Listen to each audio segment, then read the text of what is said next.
Welcome to HPC News Bytes, a weekly show about important news in the world of supercomputing, AI, and other advanced technologies. Hi, everyone. Welcome to HPC News Bytes. I'm Doug Black of Inside HPC, and with me is Shaheen Khan of OrionX.net. Shaheen, just as last week we posted a podcast on the Stanford AI Index report, now MIT has issued their Quantum Index report, and the introduction touches on two universally acknowledged quantum truths: that the, quote, exact timing of when quantum will become commercially viable is unknown, and that, quote, there are a lot of folks who are interested in what's going on in quantum, but the field is impenetrable to them, according to the report's editor-in-chief. Yeah, the report covers 10 areas and provides written analysis and an interactive site. Really, quite a nice collection of data. It covers patents, academic research, venture funding, quantum and corporate communications, policy, workforce, education, public opinion. Number 9, if you're keeping track, is quantum networking. And number 10 is quantum processor benchmarking.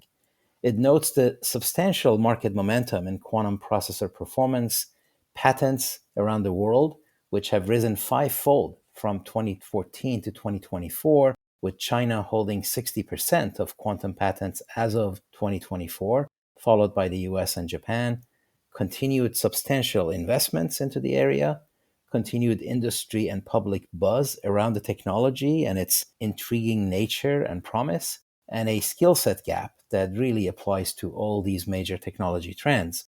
Doug, we've said many times, it's hard to believe that all this activity is going nowhere, but the reality remains the same. A lot of progress, a lot more left to do, and no killer app yet to drive adoption.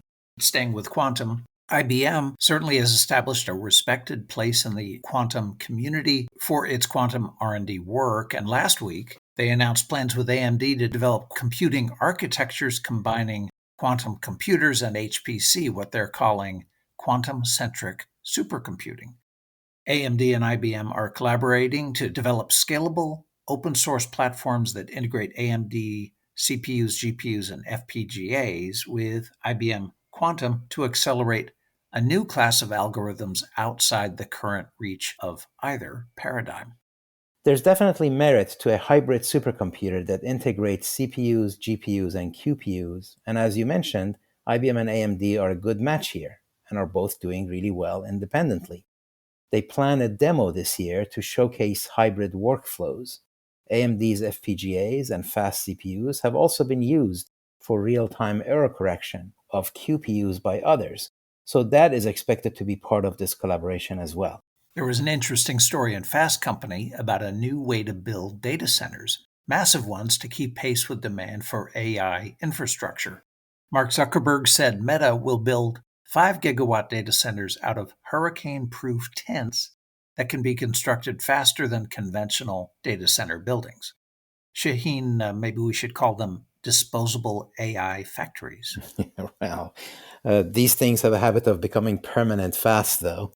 It's an interesting development. We know any major effort to build AI capabilities these days needs to start with securing energy, transmitting that energy, getting and installing hardware, extracting heat from the systems, and transmitting that heat. We should now add the physical construction of a data center to that list.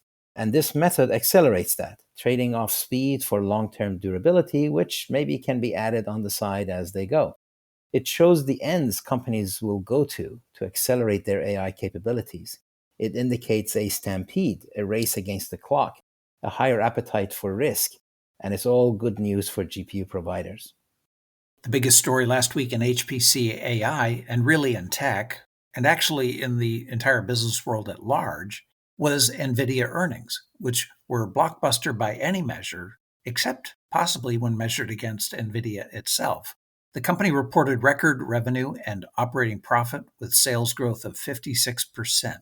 It's the 9th straight quarter of more than 50% year-over-year growth, but the quarter had the slowest growth rate in more than 2 years. One issue is that sales of AI chips to China have been impeded, and that issue appears far from resolution. The bottom line is the stock is down about 3 or 4% from its high earlier last week. Let's end with a mention of the always good annual Hot Chips conference held on the Stanford campus, right across from the Hoover Tower. The show has been growing over time with a broader interest in chips, but the conference remains very much focused on 1 day of tutorials, 2 days of technical talks, about a dozen selected research posters, and a dozen simple vendor exhibits on the lawn outside the lecture hall. No official numbers, but physical attendance seemed about the same, 400 to 500, and it sounded like another 1,000 to 1,500 people were online, so massive interest in the show. Meta had a very interesting talk about their augmented and mixed reality specialized system on a chip for low power, what they called world lock rendering. Really cool stuff. Google covered Ironwood, a chip architecture and its latest TPU rack scale design as they work to optimize performance per dollar and performance per watt. D-Matrix talked about their in-memory compute cores and fast die-to-die connectivity chiplet-based architecture.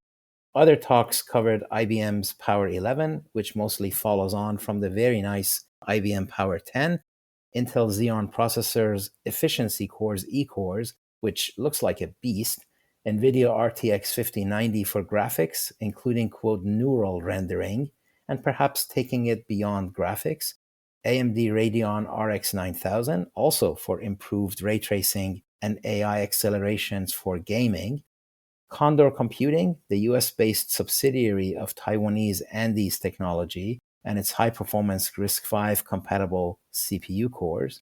There were lots of mentions of optical I/O and interconnects, including by IR Labs, UCIe Optical I/O Retimer chiplet, Lightmatter's Passage M1000, a 3D photonic interposer, and NVIDIA's co-packaged silicon photonics switches, as AI data centers look for multi-building and multi-campus networking. This is reminiscent of the old grid computing that started within HPC. Then we had high-performance Ethernet with Broadcom's Tomahawk Ultra switch chip. The Sunday tutorial was on rack scale design, including advancements in liquid cooling and power systems, and featured NVIDIA, AMD, Meta, Google, and Microsoft.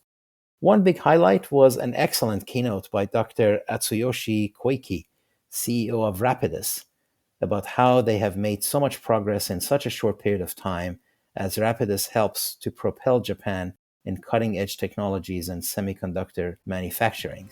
There are sure to be lessons for other countries there. All right, that's it for this episode. Thank you all for being with us. HPC News Bytes is a production of Orion X in association with Inside HPC. Shaheen Khan and Doug Black host the show. Every episode is featured on InsideHPC.com and posted on OrionX.net. Thank you for listening.